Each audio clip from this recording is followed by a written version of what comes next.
सुशांत कार्तिक से माफी मांग रहा था और उससे रहम की भीख की उम्मीद लगाए बैठा था, जबकि कार्तिक ने रूखी तरह से उसे देखा और कहा, तुम्हारी बेटी ने कहा था कि वो चाहती थी कि माया जायसवाल उसके सामने घुटने टेके, है ना? इसका मतलब उसने मुझे झुकाने की कोशिश की है। उसने मुझे घुटने टेकने के लिए कहा है और इसकी सजा तो तुम्हारी बेटी को मिलकर रहेगी। सुशांत और अंजलि चौंक गए। अंजलि, जो पहले से ही डरी हुई थी और जमीन पर गिरी पड़ी थी, उसका चेहरा पसीने से भीग गया। उसे लगा जैसे मौत उसकी आंखों के सामने नाच रही हो। सुशांत भी डर के मारे थर थर कांपने लगा। उसकी बेटी काफी अड़ियल थी और उसे उसके स्टेटस का काफी घमंड भी था।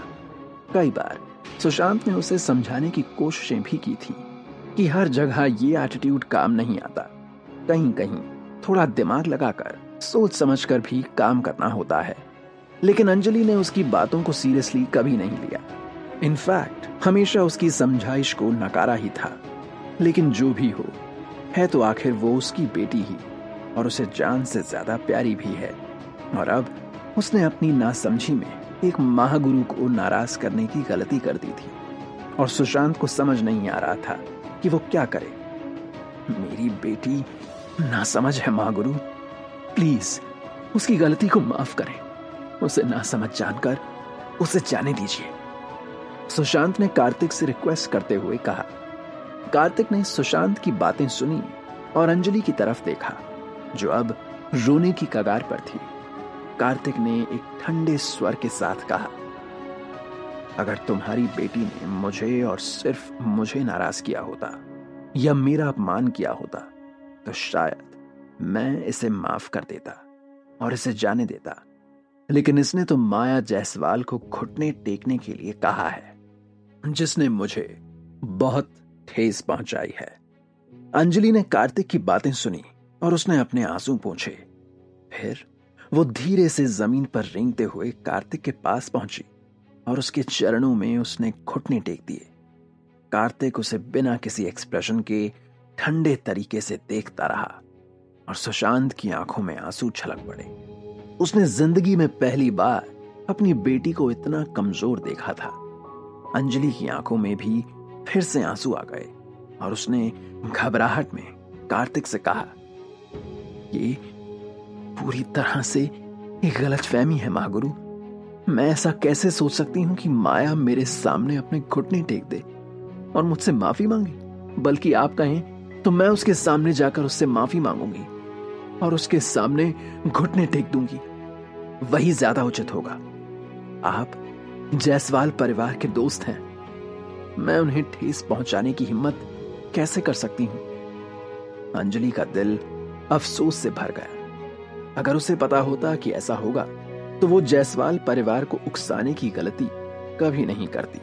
अब ऐसा लग रहा था कि माया जायसवाल निश्चित रूप से उसके आगे घुटने नहीं टेकेंगी। और हो भी क्यों ना, आखिर जायसवाल परिवार की रक्षा एक महागुरु कर रहा था। ठीक है, मैं तुम्हारी माफी एक्सेप्ट करता हूं, कार्तिक ने बिना किसी अभिव्यक्ति के एक सख्त चेहरे के साथ अंजलि से कहा। और उसके ऐसा कहते ही सुशांत और अंजलि के चेहरे पर राहत की झलक साफ दिखाई दी। मैं ऐसा व्यक्ति नहीं हूं जो अंधाधुंध निर्दोष लोगों को मारता रहे या यूं कि बेगुनाह लोगों को सजा दे, और ना ही इतना सख्त कि दिल से मांगी हुई माफी को स्वीकार ना करे। मैं यहां सिर्फ आप लोगों को एक रिमाइंडर देने के लिए आया था। लेकिन मुझे लगता है कि अब आप लोगों को अच्छे से समझ आ गया है कि अब इसके आगे आपको क्या करना है। कार्तिक ने सुशांत और अंजलि को देखा और दृढ़ता से कहा। उसकी आवाज में एक चेतावनी थी। सुशांत और अंजलि ने जल्दी से सिर हिलाया। कार्तिक जाने के लिए मुड़ा और सुशांत और अंजलि ने एक दूसरे को देखकर राहत की सांस ली। लेकिन उसी वक्त कार्तिक फिर उन दोनों की तरफ मुड़ा और दोनों के चेहरे पर वापस डर छा गया। कार्तिक ने अंजलि को देखते हुए एक वार्निंग वाली टोन में कहा, उम्मीद है ये जो माफी तुमने मांगी है वो दिल से मांगी है, और जो मैंने कहा है उसका मेरे जाने के बाद भी ख्याल रखोगी? अंजलि ने हाँ में सर हिलाया और हाथ जोड़ते हुए कहा, मैं आपकी बात के खिलाफ जाने के बारे में सोच भी नहीं सकती महागुरु। आप निश्चिंत रहें, मुझे पता है कि मुझे क्या करना है और इसके बाद आपको मुझसे शिकायत नहीं होगी। कार्तिक ने सर हिलाया और गहरी सांस लेते हुए मुड़ा और उन दोनों के देखते ही देखते कार्तिक वहां से गायब हो गया, जैसे वहां कभी था ही नहीं। कार्तिक के चले जाने के बाद सुशांत ने हाथ देकर अंजलि को ऊपर उठाया। सुशांत और अंजलि खुद को भाग्यशाली महसूस कर रहे थे कि वे अभी भी जीवित थे। उनके कपड़े ठंडे पसीने से भीगे हुए थे। ऐसा कैसे हो गया डैड? जायसवाल परिवार एक शक्तिशाली महागुरु से कब से संबंधित हो गया? अंजलि अभी भी उलझन में थी। उसने घबराहट में कहा, जायसवाल परिवार एक साधारण परिवार था। वे केवल राणे परिवार के सामने घुटने टेकने के योग्य थे। उनकी रक्षा करने वाला कोई महागुरु कैसे हो सकता था? उस महागुरु ने अभी कहा कि जायसवाल परिवार में कोई है जिसकी उसे परवाह है। जब उसने अपने पिता की बातें सुनी तो अंजलि को कुछ याद आया और उसने कहा, क्या ऐसा हो सकता है कि ये महागुरु जो यहां आए थे वो जायसवाल परिवार के किसी व्यक्ति को पसंद करते हों और इसी वजह से उन्होंने जायसवाल परिवार की मदद की हो? सुशांत ने धीरे से अपना सिर हिलाया। उसने सोचा कि शायद यही कारण है।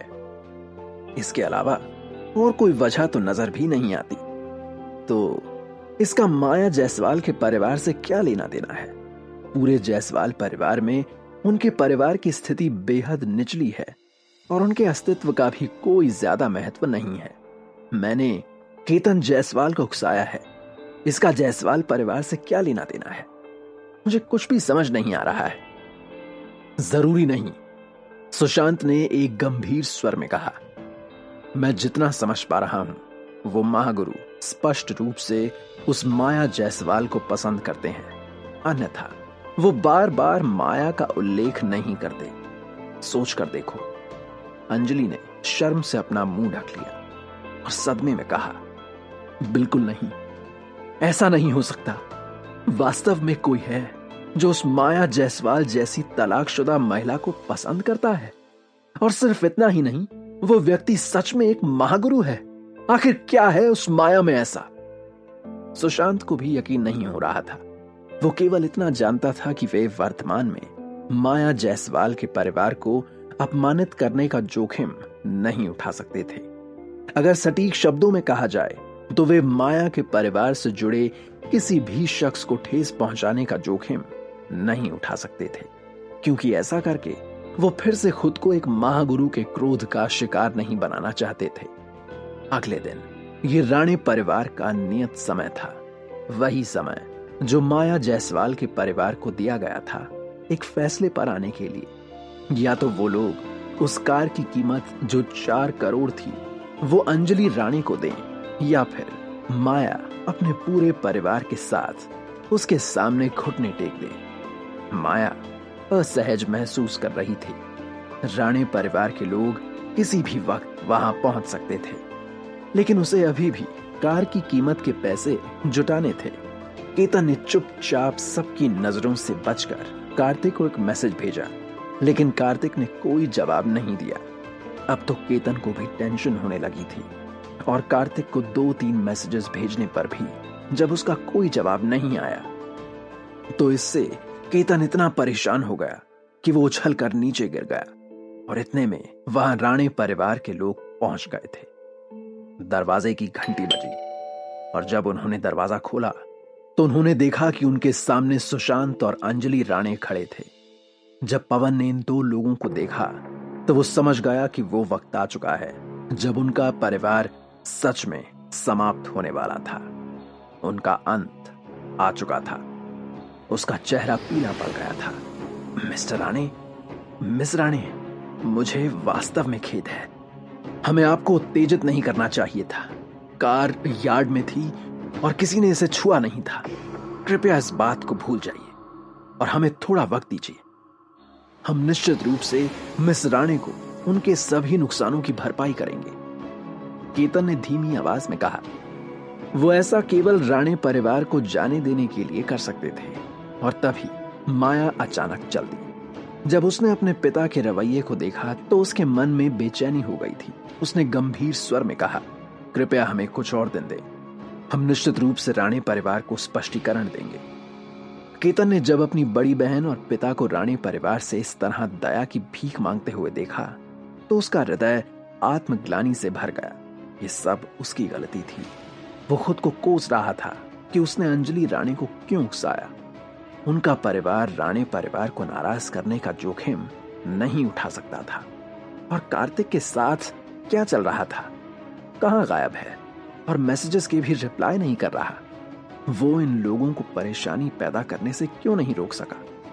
क्योंकि कार्तिक ने उससे वादा किया था कि वो इस समस्या को हल करने में उसकी मदद करेगा। क्या ऐसा हो सकता है कि माथुर परिवार उसकी मदद करने के लिए तैयार नहीं हुआ? जैसे ही केतन कॉल करके कार्तिक से इस मामले के बारे में पूछने वाला था, ऐसा कुछ हुआ कि वो रुक गया। राणे परिवार के कुलपति के अगले कदम ने माया और अन्य लोगों को एकदम चौंका दिया। आप सभी बहुत विनम्र हैं। यह सब मेरी बेटी के अनुचित कार्यों के कारण था, जिसे आप सभी गलत समझ रहे थे। आज हम यहां माफी मांगने आए हैं, क्योंकि हम ही गलत थे। मुझे आपको ठेस पहुंचाने के लिए बहुत खेद है। अंजलि ने माया और अन्य लोगों को तीखी नजरों से देखा। माया के परिवार को लगा कि उन्होंने कुछ गलत सुन लिया है। सुशांत राणे से बात करना इतना आसान कैसे हो सकता है? और इतना ही नहीं, वो यहां विशेष रूप से माफी मांगने आए हैं। सुशांत ने देखा कि माया और अन्य लोग कुछ बोल नहीं रहे हैं। वो मन ही मन दुखी था। लेकिन जब उसने कार्तिक की भयानक ताकत के बारे में सोचा तो उसने अंजलि को माया और अन्य लोगों के सामने खींचना शुरू कर दिया, जो पहले से ही स्तब्ध थे, और अंजलि के साथ माफी मांगने के लिए झुक गया। क्षमा करें, सब कुछ हमारी गलती है, कृपया हमें क्षमा करें। अंजलि झुकी और ईमानदारी से माफी मांगी। माया और अन्य लोग तो जैसे अपनी अपनी जगहों पर जम चुके थे। उन्होंने सुशांत और अंजलि को अविश्वास से देखा, जो उनके सामने झुककर उनसे क्षमा याचना कर रहे थे। पुणे शहर में एक प्रथम श्रेणी के परिवार का मुखिया और उनके परिवार की प्रसिद्ध अनियंत्रित युवती उनसे क्षमा याचना कर रही थी, जबकि वो इससे पहले उनके साथ इतना नीच व्यवहार कर रहे थे। ये आखिर चल क्या रहा था? माया का परिवार पूरी तरह से सदमे में था।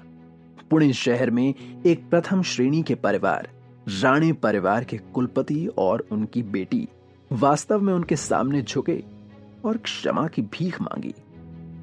क्या कार्तिक ने वास्तव में माथुर परिवार से उसकी मदद करने के लिए कहा था?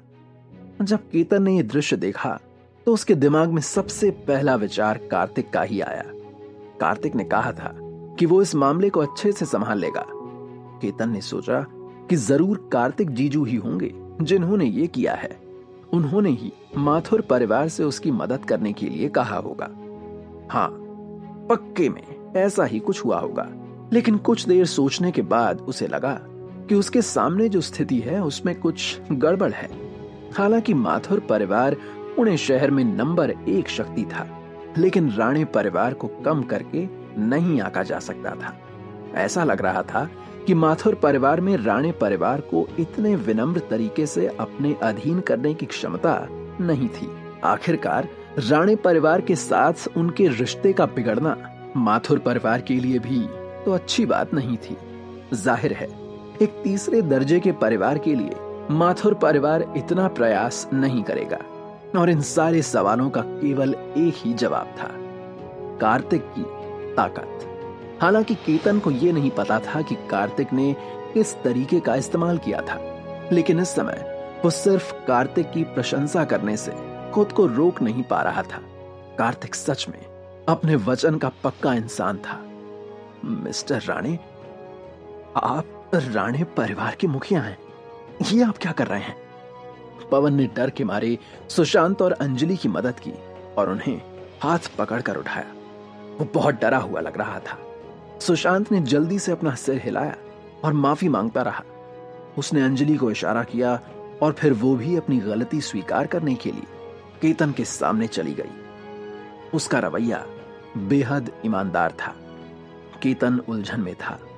उसे समझ नहीं आ रहा था कि आखिर कार्तिक ने ये कैसे किया। ये अनियंत्रित युवती इतनी आज्ञाकारी कैसे बन गई थी? अब केतन क्या करेगा? क्या माया और उसके परिवार के सामने सच आ जाएगा कि राणे परिवार से बचाने में उनकी मदद कार्तिक ने की है?